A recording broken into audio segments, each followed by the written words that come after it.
పాత కొండల మధ్యన మర్మమైన అడవుల పక్కన కాలాపూర్ అనే నిశ్శబ్ద గ్రామంలో గోపి అనే వృద్ధుడు నివసించేవాడు.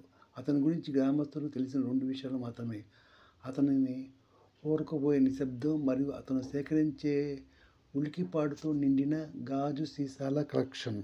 ఎందుకో తెలియదు కానీ గోపి పాత చెత్త కుప్పల్లో, నదుల్లో, ఒడిలో సీసాలు వెతుకుతుంటూ గడిపేవాడు.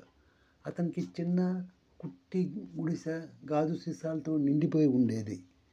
పచ్చ, గోధుమ రంగు పారదర్శకమైన పొడవైన పొడుచుకుపోయే సీసాలు అన్నీ. గ్రామంలో చిన్నపిల్లలు ఆయన ఇంటి దగ్గరికి వెళ్ళటానికి సాహసంగా అనుకునేవారు.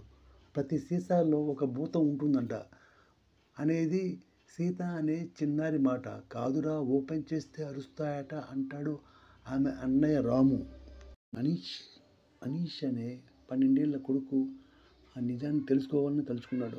గ్రామం మొత్తం క్రికెట్ మ్యాచ్లో మునిగిపోయిన సమయంలో అనీష్ తలుపు నెమ్మదిగా తెరిచి గోపి గుడిసెలోకి జారుకున్నాడు. వందల కొద్దీ సీసాలు వెలుగులో మెరుస్తూ కనిపించాయి.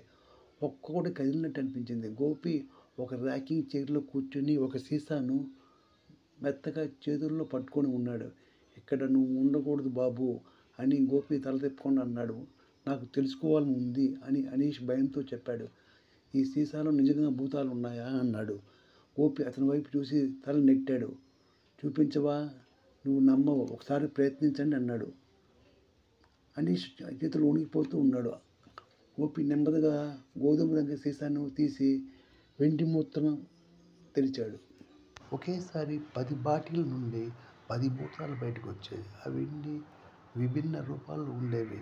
కొంతమంది పాత రాజుల మాదిరిగా, మరికొంతమంది పాత కాలపు మగధీరుల్లాగా.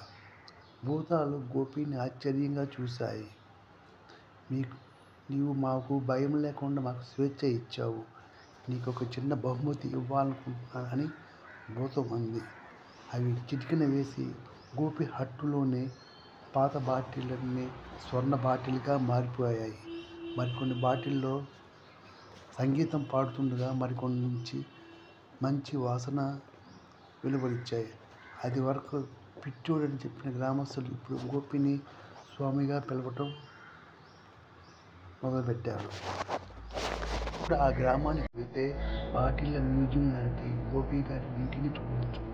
అక్కడ పాత బాటిల్లో నలుగురికి నవ్వు పంచే భూతాలు ఇంకా గ్రామస్తులు చెప్తున్నారు.